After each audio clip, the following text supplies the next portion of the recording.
नमस्कार दोस्तों, बहुत बहुत स्वागत है आपका अपने YouTube चैनल एस्ट्रोलॉजर जय बाबा में। मैं आप लोगों को हमेशा अपने चैनल के माध्यम से रत्नों के बारे में जानकारी देते रहता हूं। कौन सा रत्न किस समय धारण करना चाहिए, किन परिस्थितियों में धारण करना चाहिए और किन रत्नों से क्या आपको लाभ मिलेंगे।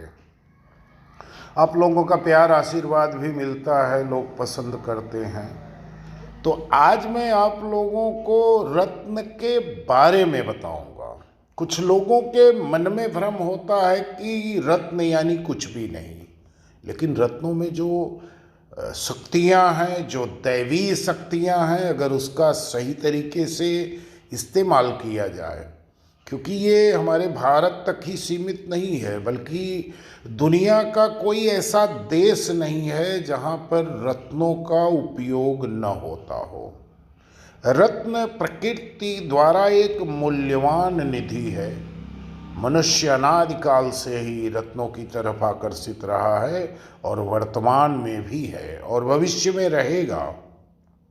रत्न सुवासित, चिंताकर्षक, चिरस्थायी, दुर्लभ होने तथा अपने अद्भुत प्रभाव के कारण मनुष्य को अपने मोहपाश में बांधे रहता है।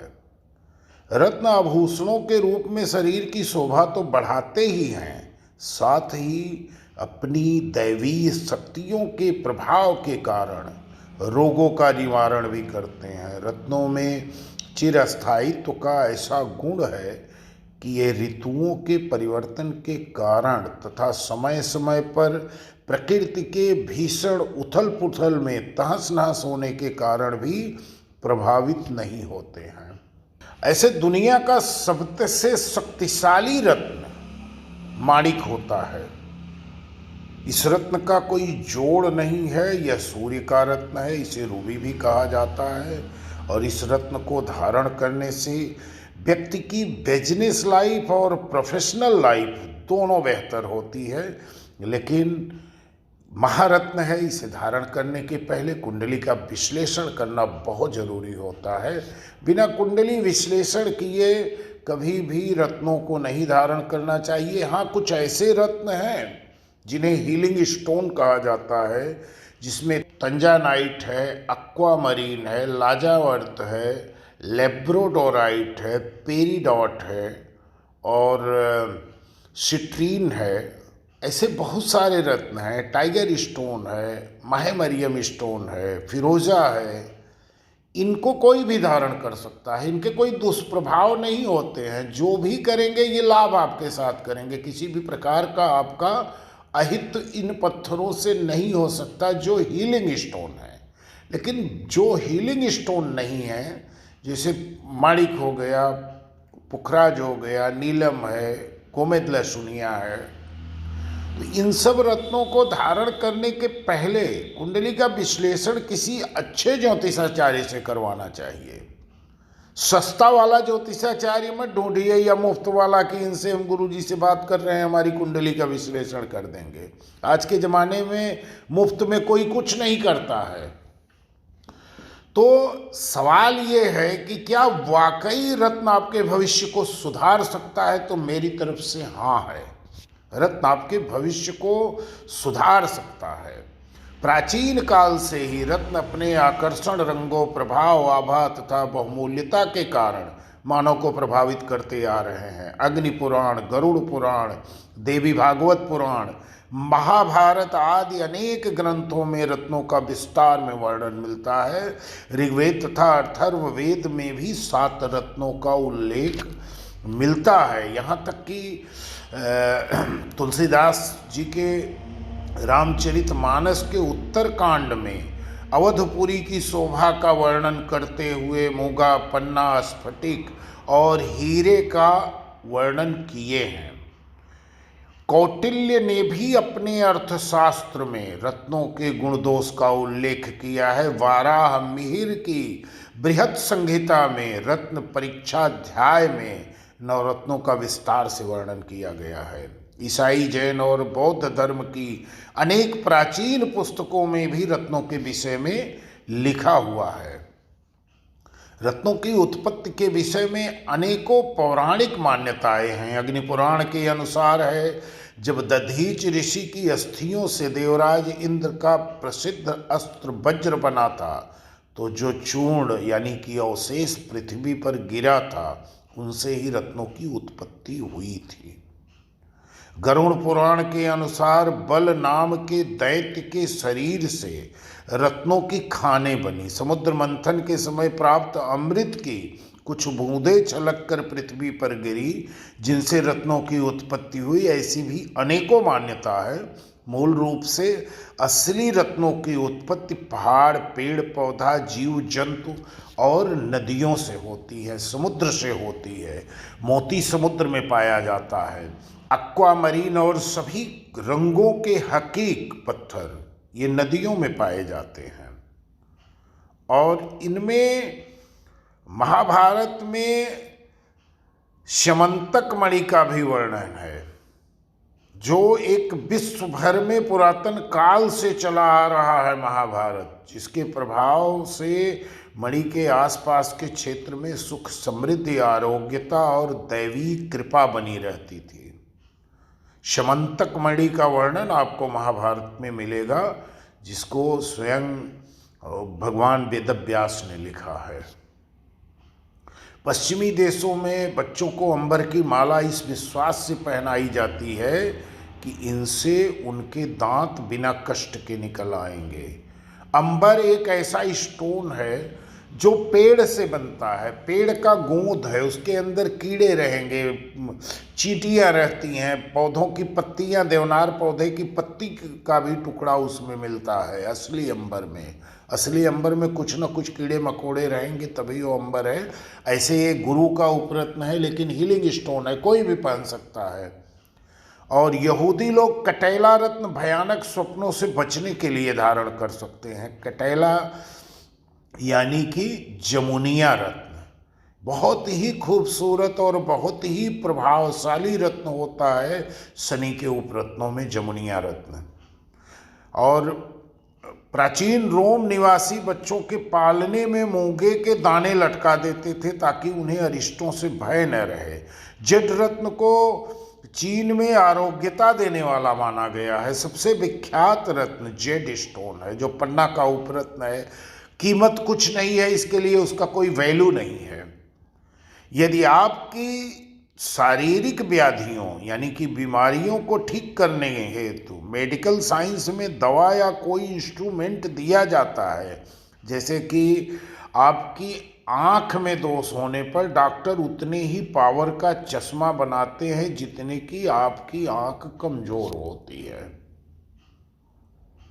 तो उससे आपका दृष्टि दोष दूर हो जाता है। ठीक इसी प्रकार से आपके जन्मकालीन ग्रह के कमज़ोर होने पर यदि जानकार एस्ट्रोलॉजर ठीक उतनी ही पावर का रत्न धारण करा दे जितने पावर की उस ग्रह को आवश्यकता है, तो उस रत्न के धारण करने पर आपकी उन समस्याओं का समाधान होने लगता है जिनकी जिम्मेदारी प्रकृति ने आपके जीवन में उस ग्रह को दे रखी थी। लेकिन कभी भी नीच और मार्केस ग्रहों का रत्न धारण करने की सलाह देनी नहीं चाहिए, या किसी विशेष परिस्थिति में। कभी कभी क्या होता है, कुछ ऐसे भी एस्ट्रोलॉजर हैं जो मार्केस की महादशा चलने लगती है तो उसका रत्न पहना देते हैं। ठीक है, मार्केस की दशा में आप रत्न को नहीं पहना सकते। मार्केस की दशा में उपाय करना है, उस ग्रह से संबंधित दान करना है, उस ग्रह का जप करवा के उस ग्रह को शांत करना है, न कि स्टोन पहनाना है। स्टोन पहनाने से उस ग्रह को बल मिलता है, ताकत मिलती है। उसे बलि नहीं करना है, उसे शांत करना है। और शांत मंत्रों से होंगे, दान से होंगे, अनुष्ठान से होंगे, व्रत से होंगे। तो बहुत सारी चीज़ों को कुंडली में विश्लेषण करना है, कुंडली को देखना है, फिर रत्नों को निर्धारित किया जाता है कि आप किस रत्न को आप पहन सकते हैं और किस रत्न से आपको लाभ मिलेगा। और सिर्फ ज्योतिष में आप ग्रहों को और राशियों के हिसाब से कुंडली का विश्लेषण हो रहा है तो उसका कोई मायने नहीं रखता है। 27 नक्षत्रों का हमारे जीवन में बहुत बड़ा महत्व होता है। नक्षत्र तो अपनी चाल जब बदलते हैं तो क्या से क्या कर देते हैं। आप देखते होंगे नदी के किनारे सरकंडा रहता है, उस सरकंडे में स्वाति नक्षत्र में जिस दिन चंद्रमा आता है, चंद्रमा जिस भी दिन स्वाति नक्षत्र में रहेगा, उस सरकंडे की जड़ में एक बहुत ही खतरनाक पॉइजन पैदा होता है, जहर पैदा होता है। प्राचीन काल में सैनिक लोग लड़ाई के लिए उस सरकंडे की जड़ को उखाड़ते थे, उसका घोल बनाते थे और अपने हथियार पर, तीर के ऊपर, तलवार के ऊपर, भाला के ऊपर, बर्छी के ऊपर उस सरकंडे की जड़ के घोल का लेप लगाते थे। और जब उससे वार करते थे तो इतना विषैला जानवर होता था, और जब उससे वार करते थे तो वो इतना विषैला जहर बनता था जो कि किंग कोबरा के भी जहर से भयानक होता है। सिर्फ स्वाति नक्षत्र में जिस दिन चंद्रमा रहेगा उसी दिन, और ये चीज़ आज भी है। तो नक्षत्रों का हमारे जीवन में बहुत बड़ा महत्व होता है। ऐसे रत्नों की संख्या 84 दी गई है। प्रतिष्ठित रत्न जो होते हैं 9 होते हैं, माणिक, नीलम, हीरा, पुखराज, पन्ना, मूंगा, मोती, गोमेद और लहसुनिया। लेकिन आज के आधुनिक दौर में जो विदेशों में प्रचलित रत्न हैं, जैसे तंजानाइट है, लेब्रोडोराइट है, पेरीडॉट है, फिर इसके साथ साथ आपका एक्वामरीन हो गया, ये सब इतने ऐसे रत्न आए हुए हैं कि जिनकी कोई गिनती नहीं है। आज 84 नहीं, 284 भी अगर हम बोलें तो भी कम है, और कोई नहीं बता सकता कि कितने प्रकार के रत्न प्रचलन में चल रहे हैं। लेकिन जो अपने यहाँ प्रचलन में रत्न चल रहे हैं उसे कब और किस प्रकार धारण करना चाहिए, रत्नों और उपरत्नों की क्या विशेषता है, किस रोग के लिए किस रत्न को धारण करना होगा, इन सब की सलाह आप किसी एक्सपर्ट से लेकर ही रत्न के बारे में सोचें। रत्न को धारण करने के लिए रत्नों में एक असीम शक्ति होती है, अद्भुत शक्ति पाई जाती है। रत्न अगर किसी के भाग्य को आसमान पर पहुंचा सकता है तो किसी को आसमान से जमीन पर लाने की क्षमता भी रखता है। रत्न के विपरीत प्रभाव से बचने के लिए सही प्रकार से जांच करवा करके ही शुद्ध और लैब से प्रमाणित रत्न पहनना चाहिए। खंडित नहीं होना चाहिए, टूटा फूटा नहीं होना चाहिए, और रत्न बुझा नहीं होना चाहिए। अगर आप सस्ता देख करके बुझा रत्न खरीद लिए जिसमें चमक नहीं है, वो आपको दुष्प्रभाव देगा। इसके अलावा रत्नों में एक खास प्रकार की आत्मा का वास होता है। अगर हम वैदिक सिद्धांतों को मानते हैं तो जमीन का खजाना है, और जमीन के खजाने के ऊपर हमेशा आत्माओं का वास होता है। रत्न को बिना शुद्धिकरण किए कभी नहीं धारण करना चाहिए। शुद्धिकरण होगा, फिर जागृत होगा, उसके बाद अभिमंत्रित करके यदि आप रत्न को धारण कर रहे हैं तो आप बहुत कम बजट का भी अगर उपरत्न भी पहन रहे हैं तो आपके लिए बड़ा ही प्रभावी होगा। और अगर आप कुछ नहीं किए, सीधा रत्न दुकान से खरीदे, चलिए ठीक है, कभी कभी ऐसा है कि फ्री रत्न आपको मिल गया, आपको लाभ नहीं दिया तो नुकसान भी नहीं देगा।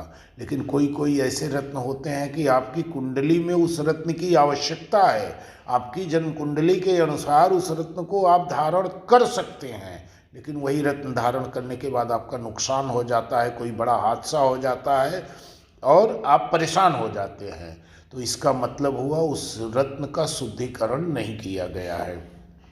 हमेशा ग्रहों की स्थिति के अनुसार ही रत्न को धारण करना चाहिए, और हमेशा ख्याल रखें कि रत्न पहनते समय मात्रा का भी ख्याल रखना आवश्यक होता है। अगर मात्रा सही नहीं है तो फल प्राप्ति में विलंब होगा। सिद्धि के लिए भी किसी ज्ञानी की ही मदद ली जा सकती है। जैसे कोई लोग बोलते हैं कि हम तो पत्थर खरीदे थे, 108 बार शनि की ओम प्राम प्रीम प्रोम स शनिश्चराय नमः का जाप कर लिए। अरे भाई, आप शनि के मंत्र को सिद्ध किए हो क्या? जो जानकार होगा, जो उस मंत्र को सिद्ध किया होगा, वही उस पत्थर को सिद्ध कर सकता है। हर कोई नहीं सिद्ध कर सकता। शनि और राहु के रत्न कुंडली में सूक्ष्म निरीक्षण के बाद ही पहनना चाहिए, अन्यथा इससे भयंकर नुकसान होने की संभावना हो जाती है। तो जिन लोगों के मन में ये भ्रम होता है कि रत्न से कुछ नहीं होता, वो अपने मन से इस भ्रम को निकाल दें। रत्न में बहुत कुछ होता है, बहुत ताकत होती है, बहुत पावर होता है, और ये आज नहीं, सनातन है। भगवान राम भी पहने, भगवान कृष्ण भी पहने, और हम आप भी पहन रहे हैं। आगे आने वाली हमारी पीढ़ी भी पहनेगी, क्योंकि हर अगली पीढ़ी 50% एडवांस होती है। हम अपने पिताजी से हम एडवांस थे, हमसे हमारे बच्चे एडवांस हैं, उनके बच्चे उनसे भी एडवांस होंगे। नई नई खोज होगी, नई नई चीज़ें निकल कर का आएंगी, उसी शास्त्र, उसी वेद से, और उसी से लोग लाभ उठाएंगे। तो दोस्तों, इसी के साथ वीडियो समाप्त कर रहा हूँ। वीडियो को हमारे एक लाइक, एक कमेंट जरूर करना। चैनल पर पहली बार आए हो तो चैनल को सब्सक्राइब कर लेना। धन्यवाद।